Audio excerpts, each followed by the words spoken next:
Hello everyone, welcome to IICCM Studio Kitchen. My name is Neha Karande and today we are going to prepare Shahi Tukda, which is a delicacy from Lucknow, and we are going to prepare. For this we need the ingredients: saffron, some dry fruits like almonds, cashews and pistachios, cardamom, rose water and sugar and water for the sugar syrup, khoya, milk, bread and ghee. So let's start with the recipe. First we'll heat the ghee in the pan.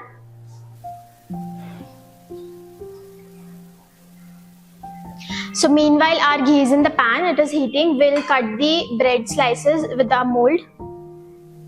So I have taken your circle mold, you can cut it in any shape or just cut it with a knife. Make sure you just trim the edges of your bread.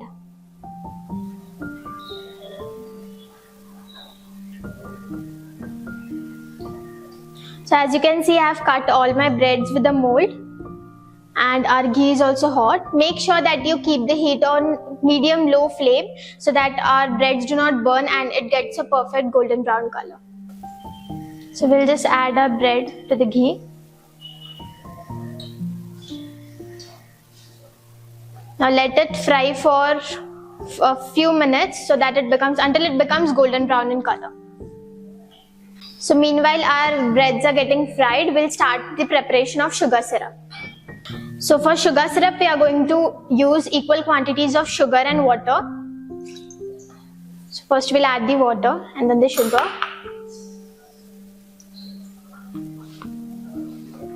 So we have to simmer the sugar syrup until for 5 to 10 minutes, and it's not necessary for it to be a one string consistency. We just have to cook it until it becomes a bit thick. So meanwhile our sugar syrup is getting heated, we'll just flip the breads. So you can see the color. It hardly took about 2 to 3 minutes for it to come to this color. Just flip and let the bread cook from the other side as well. So we add the lemon and a teaspoon of milk so that the sugar does not crystallize and it remains in the liquid state. And we will add a teaspoon of milk so that the impurities from the sugar will come up and we can remove it afterwards. And give it a stir.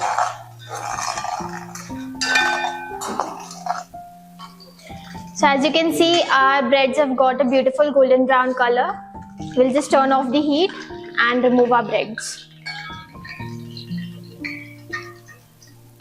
Make sure you do not turn it into a dark brown color. Just keep it to this color. So you can see the sugar syrup has boiled enough. Give it a stir and then turn off the flame. So as you can see, as we added the lemon and the milk, you can see that the impurities are floating up to the top. So we are just going to remove this.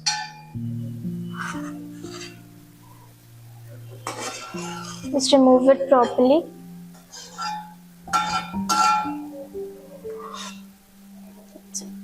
Let it boil for a few minutes.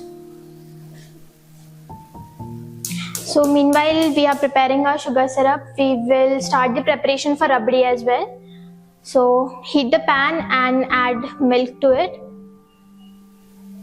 I'll just add the half quantity of milk.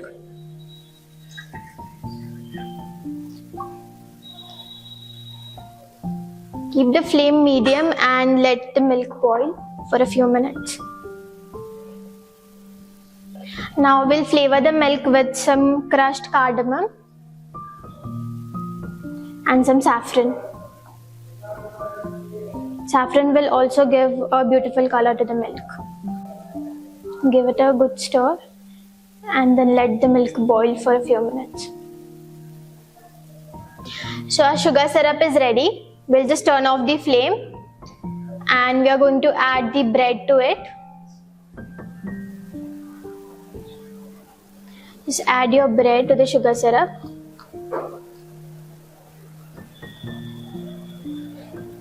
Dip it completely and let the bread soak the sugar syrup. Just flip your bread and make sure they are dipped in the sugar syrup evenly.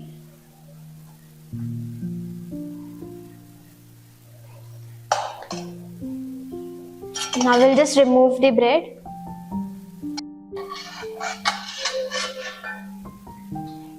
Transfer them to another plate.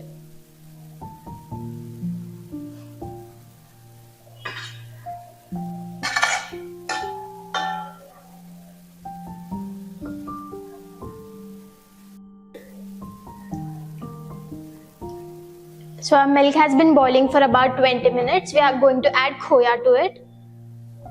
Just crush the khoya and add it. So the khoya will give a good flavor and also the thickness to the rabdi. So meanwhile our rabdi is getting ready, we'll chop some dry fruits for the garnish. I'll just chop some pistachios and some almonds and cashew nuts. We'll use this dry fruits for the garnish and it will give a crunch and also the flavor to the rabdi. So as you can see, our rabdi is ready here. It is thick and chunky. We'll turn off the flame and then we'll start with the plating. So we'll start with the plating. I'll just take 2 pieces of the bread and then pour the rabdi over it.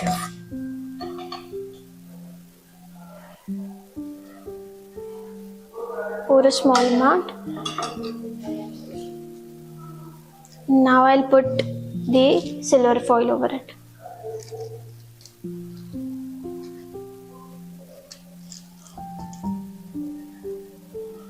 Now I'll garnish it with some dry fruits. Some almonds, pistachios,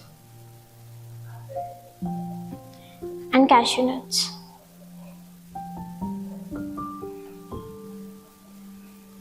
So our Shahi Tukda is ready here. Now we are going to refrigerate it for about 2 hours. You can also refrigerate it for more time so that all the flavors get soaked in the bread and then it will be more flavorful and more delicious.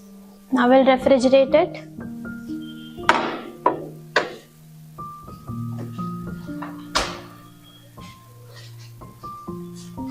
Now we have chilled our rabdi for about 2 hours. Now it is ready to consume.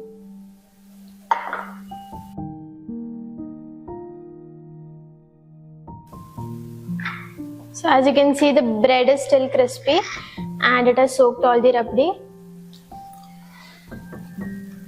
So the taste is also very good and it has a flavor of cardamom and a crunch of dry fruits.